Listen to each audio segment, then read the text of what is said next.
So mga tol, naganap na po kanina ang rematch sa pagitan ni Ben Whittaker ng UK kalaban ng kapwa niya British fighter na si Liam Cameron sa light heavyweight division. Noong una po kasing laban nila mga tol, nauwi yung laban nila sa controversial technical draw. Matatandaan na hindi na po natuloy yung laban nila pagkatapos ng round 5 nang sumampay silang dalawa sa lubid hanggang bumagsak ito sa labas. Nakabangon pa naman itong si Liam Cameron habang si Ben Whittaker hindi na nakabangon dahil may iniinda pala itong sakit sa kanyang paa. Na-injured nga daw dyan si Ben Whittaker mga tol, pero marami ang nagsasabi na nagsasakit-sakitan lang daw itong si Ben Whittaker. Wala naman daw kasing makikita sa slow-mo na tumama sa paa ni Ben Whittaker, pero may mga nagsasabi naman mga tol na talagang na-injured daw itong si Ben Whittaker. Napilipit daw kasi yung paa nito nung pagbagsak sa labas. Nangyari nga po yung unang laban nila noong October noong nakaraang taon.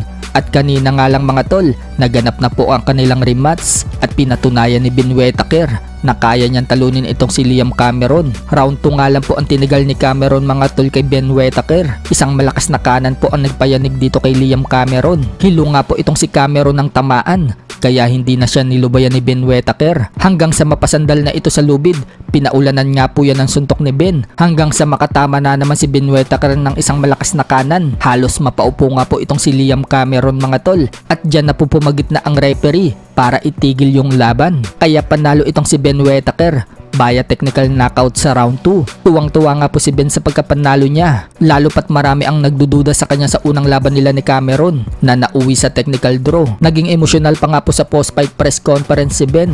Umiyak nga po siya mga tol dahil sa pagkawagi niya. So hawak nga po ngayon ni Ben Whittaker mga tol ang IBF International Light Heavyweight. Malapit-lapit na nga po ito mapalaban sa World Championship. Sa kabilang banda naman mga tol, former World Champion Mark Magnifico Magsayo, inaayos na daw ng promoter niya at ng team niya ang laban niya sa title eliminator kontra kay Eduardo Hernandez. Matatandaan po na na-extend ang force bid nila ni Hernandez yung April 15 na-extend na naman po ng April 22. Wika nga na Magsayo mga tol, sana daw i-accept na nila ang offer para maglaban na daw sila sa buwan ng July. So July pala ang petsa na balak nilang labanan itong si Hernandez mga tol. Alam nga po ng karamihan na come forward po ang estilo nitong si Hernandez, kaya wika ni Magsayo mga tol, pabor umano sa kanya ang estilo ni Hernandez na pasugod. Ganyan din daw kasi ang estilo niya, kaya mag-work daw ang estilo niya dito kay Hernandez. Bukod dyan, sinabi din po ni Magsayo na kapag nanalo daw siya kay Hernandez, bago daw matapos ang taon na ito,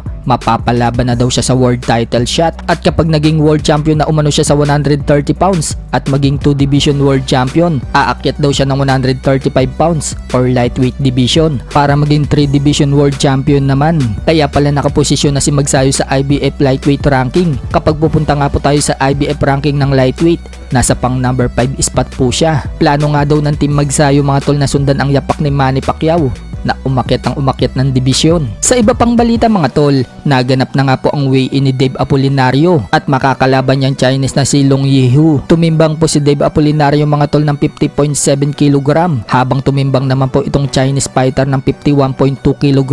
8 rounds nga po ang labanan na yan mga tol sa super flyweight division. So umakyat na nga po itong si Dave Apolinario ng super flyweight. Bukas na nga po magaganap mga tol ang laban sa Tokyo, Japan, kaya panoorin po natin ang laban na yan.